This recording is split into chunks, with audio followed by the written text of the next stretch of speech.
So hi pet lovers. దరిద్రం వెంటాడితే మనం ఏమీ చేయలేం అనమాట. దాని నుంచి తప్పించుకోవడమే చాలా కష్టం అయిపోద్ది మనకి. సో నేను జస్ట్ 2 డేస్కి అయితే ఊరెళ్ళి వచ్చాను.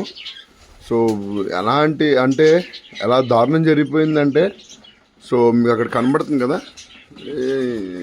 ఇదిగోండి ఆ కార్నర్లో ఏదైతే వుడెన్ వచ్చేసిందో, సో చూసారు అక్కడ కనబడుతుంది కదా మీకు, వుడెన్ వచ్చేసింది. సో అక్కడ అది ఎలా ఓపెన్ అయిపోయిందో అది ఓపెన్ అయిపోయింది. నేను నార్మల్గా అయితే డైలీ చెక్ చేసుకుంటాను. సో అది అక్కడ ఉంటుంది అనమాట. అది ఏదైతే చెక్ ఉందో దాన్ని ఫుల్ ఫ్లెజ్గా అయితే రెక్టిఫై చేయాలి. సరే చేద్దామని అనుకుంటున్నాను నేను.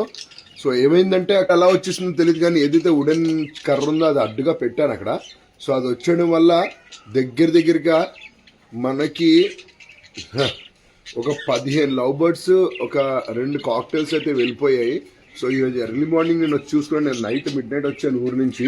సో చూడండి ఎన్ని తక్కువ అయిపోయాయి ఇప్పుడు. సో చాలా తక్కువ ఉన్నాయి, ఫుల్గా నిండిపోయి ఉండేది. సో మంచి కలర్స్, ఎల్లోస్ అన్నీ వెళ్ళిపోయి, ఏదైతే ఎగ్స్ మీద ఉన్నాయి బ్రీడింగ్కి ఉన్నాయో అవి మాత్రమే ఉన్నాయన్నమాట. మిగతావన్నీ ఫ్లై అయిపోయాయి అసలు.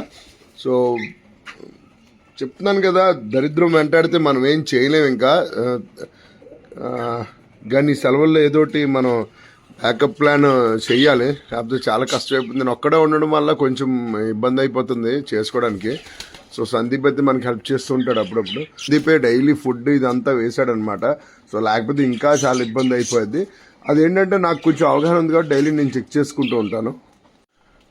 ఇలా అయితే అవుతుందని నేను అసలు ఎక్స్పెక్ట్ చేయలేదు. మార్నింగే ఇంత షాక్ తగులుతుందని.